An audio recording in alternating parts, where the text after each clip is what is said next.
Kata Rasulullah Muhammad sallallahu alaihi wasallam juga pada penghudupan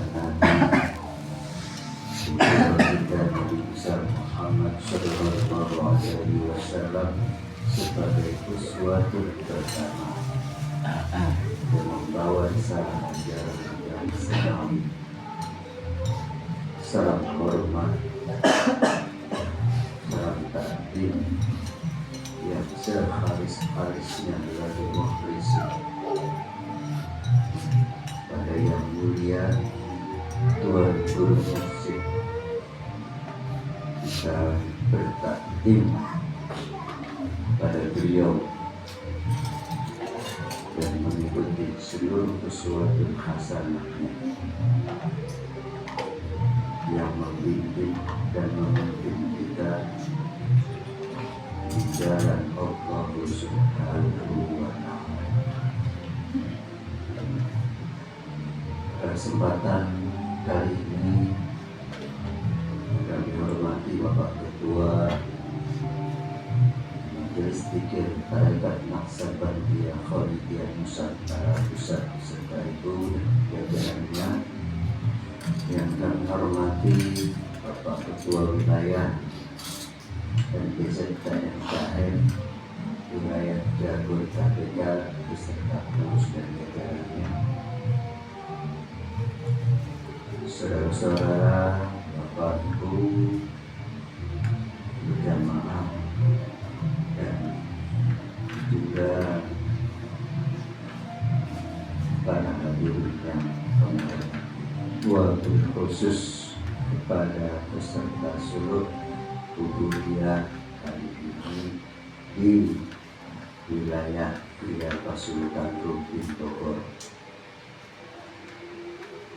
Pada kesempatan kali ini acara kita adalah acara penutupan buka pantang daripada kegiatan suluk ubudiyah LPZTNKN yang paralel ke setiap wilayah se-Nusantara. Maka pada kesempatan kali ini di wilayah Jabodetabek pada hari ini kita sudah membuka pantang menentukan seluruh rangkaian acara dari awal sampai akhir ini.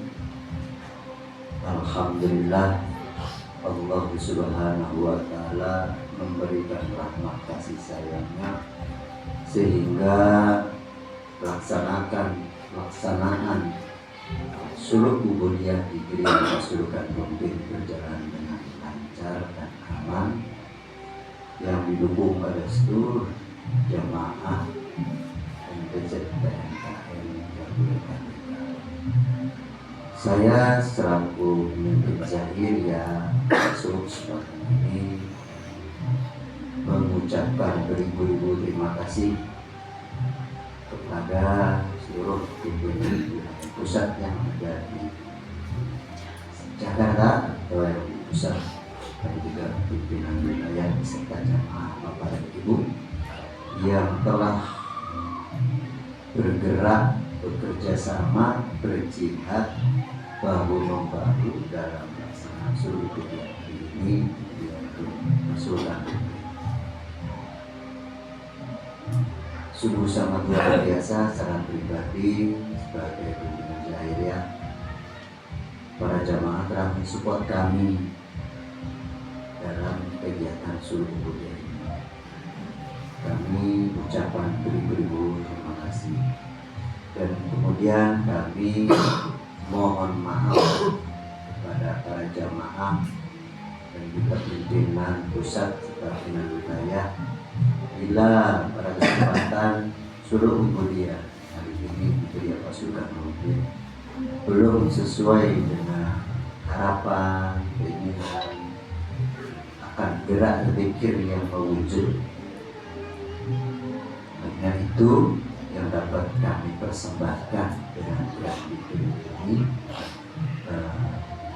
dibantu oleh jamaah-jamaah yang telah membantu kami dalam pelaksanaan suluk ubudiyah. alhamdulillah, walaupun sekecil apapun itu telah mewujud, merupakan persembahan kita wilayah Jabodetabek kepada yang mulia Kiai Guru Musik Besar. Itulah yang dapat kita persembahkan kepada beliau dalam visi misi ketuaan. Dengan berakhirnya pelaksanaan Suruh Ubudiyah dan ditutup dengan buka pantang kali sore hari ini, maka seluruh rangkaian acara kegiatan Suruh Ubudiyah paralel se-Nusantara, se-Indonesia, khususnya di wilayah Jabodetabek telah berakhir. Dan secara pribadi dan jamaah serta Sulut, saya Jaharian serta Bapak Sulut, mohon maaf saya lagi yang sebesar-besarnya. Kami ucapkan beribu-ribu terima kasih atas dukungan moral dan materialnya. Kami rasa kami berbahagia dan berbangga atas support semua para jemaah sidang berbahagia. Alhamdulillah, kesempatan ini pula kita kedatangan tamu dari negeri Malaysia, negara tetangga. Alhamdulillah, beliau akan masuk tarekat kita, tarekat Naksabandiyah Khalidiyah Nusantara. Mudah-mudahan kita doakan beliau bisa istiqomah dan bergabung dengan kita di tarekat awal ini, tarekat Qadim, tarekat Ruh yang perjalanannya sungguh sangat sulit, sangat berdarah-darah perjalanan wajah hidup bisa diri. Tidak mudah bapak-bapak serta saudara ibu merasakan akan hal tersebut. Menuju Tuhan tidak mudah seperti yang kita bayangkan, sangat sulit sekali. Namun berkat syafaat pertolongan mursyid kita dapat melaluinya. Jembatan Shiratal Mustaqim, rambut kiblat 7 memang sangat sulit, namun kita bisa melaluinya pelan-pelan dengan sami'na wa ata'na kepada beliau yang mulia. Itu saja sampai dari kami. Tetap semangat kepada saudara-saudara kami jemaah Majelis Naksabandiyah Khalidiyah Nusantara wilayah Jabodetabek. Dari kami penyampaian dari Bapak Ketua kita, pimpinan pusat MDZ dari KM, dan kesempatan Suruh Pak Rojrojud ini persidangan. Terima kasih Pak Yari. Assalamualaikum warahmatullahi wabarakatuh. Bismillahirrahmanirrahim. Alhamdulillahirabbil alamin wassalatu wassalamu ala asyrofil mursalin sayyidina Muhammadin wa ala alihi wasallam. Kepada yang Tuhan Guru Muslim, izinkan kami menambahkan apa yang tadi disampaikan oleh Pak Yesus.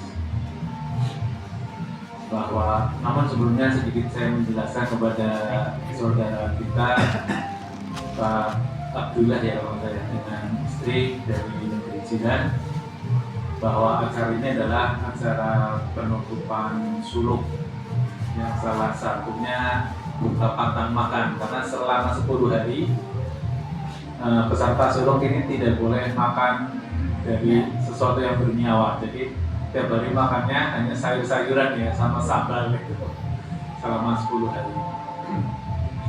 Suluk diartikan sebagai pemampatan energi rohani. Bentuknya kalau dulu itu kholwat, bertapa. Kalau Rasulullah itu bertapa di Gua Hiro. Kalau ini sekarang zaman sudah maju, teknologi metafisika sudah diketahui, sehingga bahkan di tarekat kami ini ada yang namanya suluk ubudiyah. Jadi suluk yang gerak, kita menggunakan gerak badan kita. Energi kita itu bisa dikonversi ke dalam alam metafisika. Ini konversinya luar biasa. inilah salah satu karunia yang dimiliki oleh mursyid kita. Beliau bukan hanya seorang spiritualis, tetapi seorang saintis gitu ya. Bagaimana mengkonversikan energi yang ada di alam materi ke dalam energi di alam metafisika. Jadi prinsipnya seperti itu. Dan kami mengucapkan alhamdulillah wa syukurillah, kami merasa mendapatkan keberkahan yang luar biasa. Jadi dimulai dari awal. Kalau kita sedikit mencermati yang dilaksanakan saudara-saudara kita yang bersuluk di periode ini. Pertama, lahirnya hukum kausalitas dimensional itu salah satu slide-nya itu saya dapatkan dari Pak Yesus itu. Mungkin ingat Bang Ibek dengan Gus Dikin ya, sama Pak Yesus kita ngobrol sampai jam 2 atau jam 3. Saya tidak berani membangunkan istri karena kayaknya tidurnya nyenyak sekali, dan obrolan kita itu luar biasa. Pak Yesus menyampaikan salah satunya sebenarnya itulah yang namanya kausalitas dimensional. Tapi beliau kan tidak bisa menjelaskan. Di alam zahiriyah, saya dengan Pak Yesus itu beda dimensi. Jadi yang disampaikan Pak Yesus saya nggak tahu apa ini. Akhirnya saya pulang Pak Yesus itu, sebelum tidur saya menyamakan resonansi saya dengan yang mulia Tuan Guru, kemudian bahasa kerennya ya saya masukin alam rohaninya Pak Yesus. Begitu ini udah saya tidur aja, bangun tidur itu terbuka semuanya Pak Yesus. Salah satu slide itu yang tadi itu adalah dari Pak Yesus itu yang saya, makanya tadi saya yakin Pak Yesus paham itu. Jadi luar biasa itu. Selanjutnya kami berharap kita itu sudah ada di dimensi kode. Mohon sedikit-sedikit ditinggalkan hal yang relatif gitu, yang terlihat oleh mata, yang bisa dianalisis, yang bisa dikuantitatif itu, bisa dihitung, bisa mulai ditinggalkan. Kita lebih kepada permainan dimensional. Kita bermain di frekuensi dan gelombang dengan mengeksplorasi potensi yang ada dalam diri kita. Sebenarnya itu. Makanya kalau kita lihat juga ya, hasil dari suluk ini kan mewujud juga di alam nyata Tuhan ya. Saya kira bangunan Rubin sudah mulai terlihat wujudnya. Dan kemudian berikutnya ini kami mengajak ini Pak Yesus dan seluruh jamaah di Jabodetabek, tidak tahu dari mana ujungnya, yang jelas vibrasinya sangat kuat. Kita akan melakukan pelebaran tanah Rubin. Jadi mudah-mudahan ini dapat segera dieksekusi. Info terkini tadi dari Bubek, sebelahnya tanah itu, tanah yang kita punya itu akan dijual. Sudah, kita jangan berpikir lagi. Ini sudah di lubang ini ya. Ini presisi tinggi sekali. Itu harus terjadi. Karena di alam metafisika begitu Pak Yesus itu terjadi. Jadi segera dieksekusi, jangan lihat kita punya duit atau enggak, itu relatif lagi jatuhnya. Untuk itu segera kita bertindak sesuai dengan kapasitas kita. Kemudian berikutnya, secara nasional sesungguhnya ini adalah orkestrasi guru. Jadi akan ada perubahan paradigma. Itulah yang kami sampaikan, turbulensi sedang berlangsung. Dan ini perlu aktivitas atau energi di alam materi yang luar biasa, dan bentuknya salah satunya adalah rupiah. Sementara energi kita kan sebenarnya sudah terkapar-kapar itu ya. Saya tahu itu loh, ya termasuk saya sendiri sebenarnya kalau pingin nangis saya sudah nggak ada air mata gitu. Kalau pingin sedih tapi hati saya udah nggak ada hati juga gitu. Kalau mumet juga mumet, tetapi otak saya sudah nggak ada juga. Jadi yang ada sekarang hanya maju, dan pasti pertolongan itu akan datang. Dan faktanya selalu tertolong di tangannya, selalu tertolong dengan kondisi seperti ini. Dan ini adalah perjuangan diri kita sendiri kan. Siapa yang diuntungkan dari pengorbanan kita kalau bukan diri kita? Apakah guru kita yang menikmati kan? Saya itu kalau melihat guru saya malah nggak tega lihat kamarnya itu. berkali-kali itu suruh lihat Buddha, silakan Pak Munajat lihat, enggak tega, saya nggak mau lihat kejadian-kejadian seperti itu, biar saya tetap tetap zero, saya tidak mau ruhani saya terganggu oleh rasa kasihan, rasa tidak enak itu kan. Nggak berani saya melihat kamar tuan guru saya itu, dari yang apalagi yang di kampus 1, enggak, saya sampai nanti kalau sampai udah bagus baru saya lihat, sepanjang itu saya tidak akan lihat. Jadi ini adalah tentang perjalanan kita. Jadi selanjutnya bahkan kalau saya bisa bercerita, itu kita jangan pernah berhenti. Saya tidak tahu bagaimana caranya Pak Yegus, ini sudah mandatori, pokoknya jangan pernah berhenti, lanjut terus. Entah maksudnya berarti sehari berarti itu bisa saja ya misalnya, tetapi dalam circle-nya, dalam putarannya itu jangan pernah berhenti, terus kita berjalan terus. Dan setelah Gria Pasulukan itu selesai, nanti kita akan buat untuk homestay Pak, untuk tempat tinggal. Jadi di sana tempat tinggal guru kita akan selesaikan, kemudian marbot kita akan selesaikan, dan Pak Kiainya juga.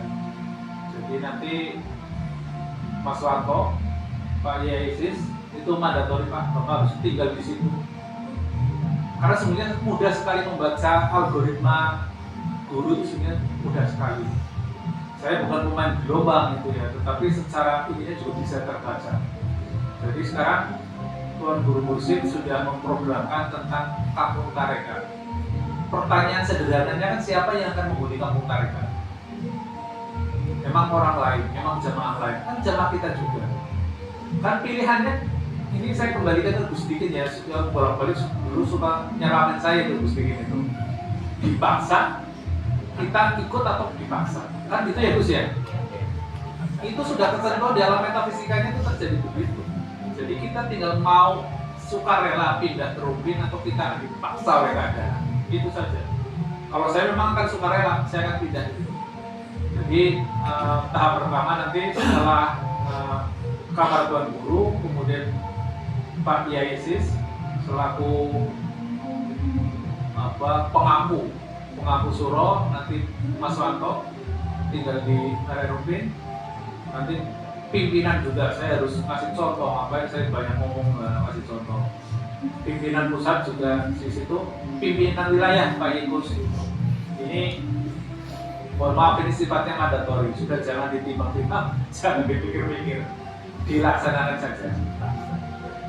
Teknisnya saya kira sudah pintar-pintar semua di sini ya, tetapi perintah dari alam metafisikanya begitu. Jadi segera nanti Bu Ibem dengan tim yang untuk menyelesaikan, mencari informasi tentang tanah tersebut. Nanti Pak Yegus bagaimana menyelesaikan